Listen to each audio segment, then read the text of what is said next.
Pak Menkyu. Makasih Pak Presiden. Saya akan update sedikit tentang ekonomi dan kondisi APBN kita Pak.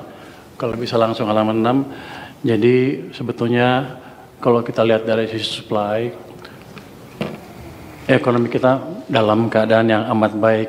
Kalau kita lihat dari Purchasing Manager Index yang merah ini, di bulan Februari itu levelnya 53,8, tertinggi dalam beberapa tahun terakhir. Jadi betul-betul ada perbaikan yang kuat di sektor manufacture, artinya sisi supply tumbuh dengan kuat. Jadi ini bukan data dari BPS, tapi data dari pihak lain yang mengkonfirmasi bahwa ekonomi kita memang sedang tumbuh.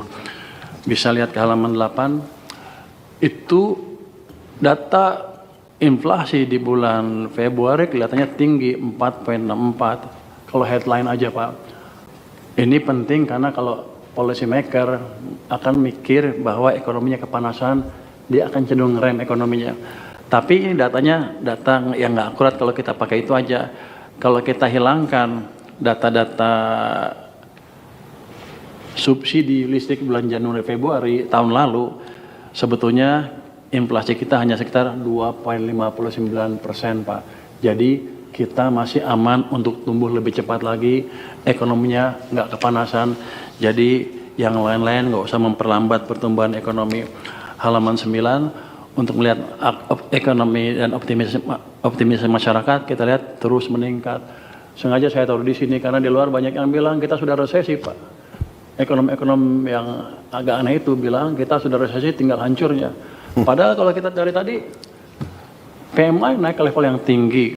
Terus kita lihat MSI, Mandiri Index, itu sekarang di 360,7, yang kiri atas tuh yang biru, tebal. Dan kita lihat trennya naik ke atas. Itu yang penting, kita sedang memang mengalami akselerasi. Sebelah kanan kalau kita lihat juga industri otomotif, penjualan mobil tumbuh 12,2% di bulan Februari Pak. Ini bukan main-main, kalau lihat tahun lalu kan negatif tuh Pak. Sekarang udah mulai positif dan sekarang makin kencang. Jadi kita jauh dari apa yang disebut ekonominya morat-marit, kata ekonom-ekonom di luar itu Pak. Di TikTok banyak yang ngomong gitu. Di penjualan retail juga kita lihat yang biru Pak, biru kiri bawah.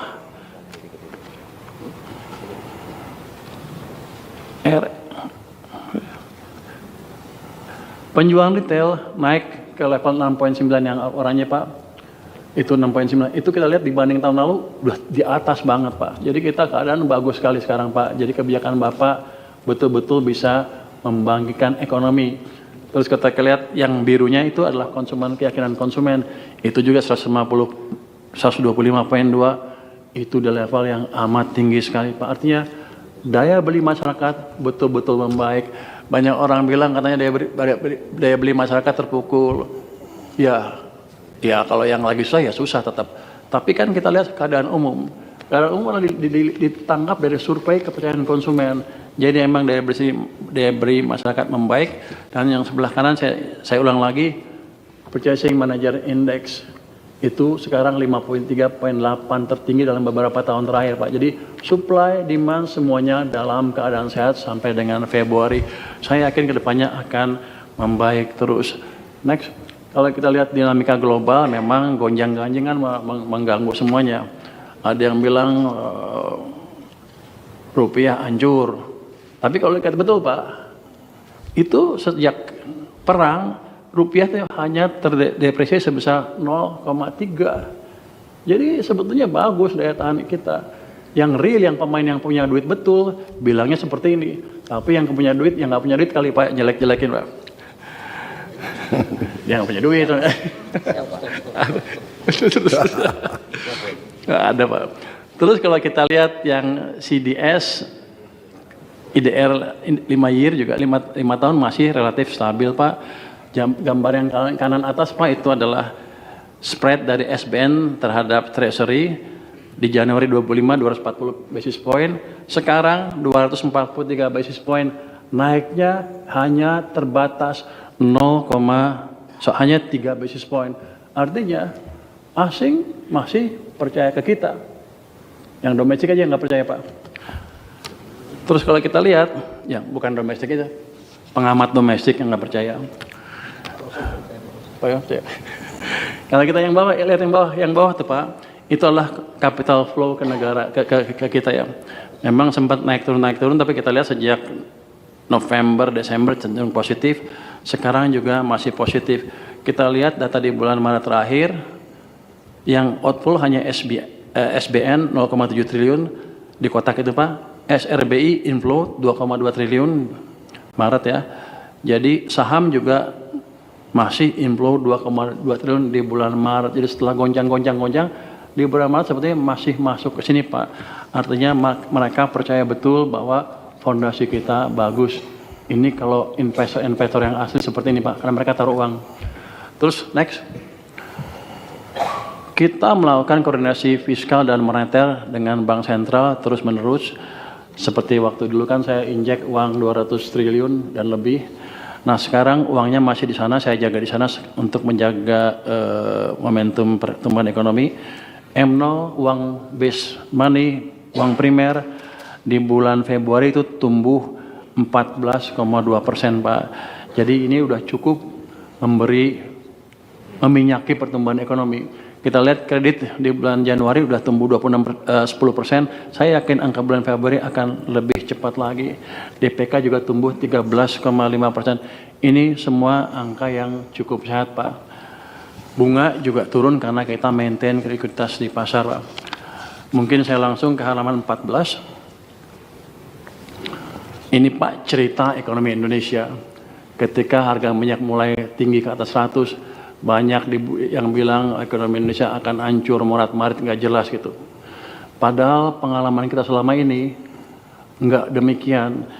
Ini gambar Coincident Economy Index, yang biru adalah indeks yang menggambarkan keadaan ekonomi sekarang. Yang hijau harga minyak Brent. Kalau kita lihat, jadi kalau indeksnya naik, ekonomi bagus. Kalau jatuh, baru ekonomi jatuh atau resesi. Kalau kita lihat 97-98, 2007-2008,